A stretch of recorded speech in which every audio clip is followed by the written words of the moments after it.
আলহামদুলিল্লাহ, আজকে আমি অনেক আনন্দিত। কেননা আবার আমাদের মাঝে ফিরে এসেছে পবিত্র রমজান। আর এই রমজান আল্লাহ সুবহানাহু ওয়া তাআলা আমাদের উপর ফরজ করেছেন যেন আমরা তাকওয়া অর্জন করতে পারি। আর সত্য বলতে আমরা পিছনে অনেক গুনাহ করেছি, পাপ করেছি, জেনে না জেনে, বুঝে না বুঝে। সেই মাসটা আল্লাহ সুবহানাহু ওয়া তাআলা আমাদেরকে আবার উপহার দিয়েছেন। সো আমরা চাইবো ৩০ টা রোজা রাখার, ৫ ওয়াক্ত নামাজ পড়ার।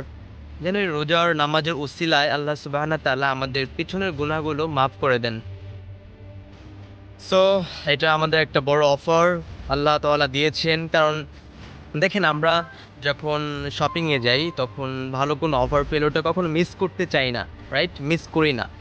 তো আল্লাহ সুবহানাহু ওয়া তাআলা এত বড় একটা অফার আমাদেরকে দিয়েছেন, কেন আমরা এই অফারটা মিস করব? তো এইজন্যই সবাইকে আমি রিকোয়েস্ট করব ইনশাআল্লাহ সবাই ৩০ টা রোজা রাখবেন, নামাজ পড়বেন। আর আমার জন্য দোয়া করবেন আমি যেন ৩০ টা রোজা রাখতে পারি।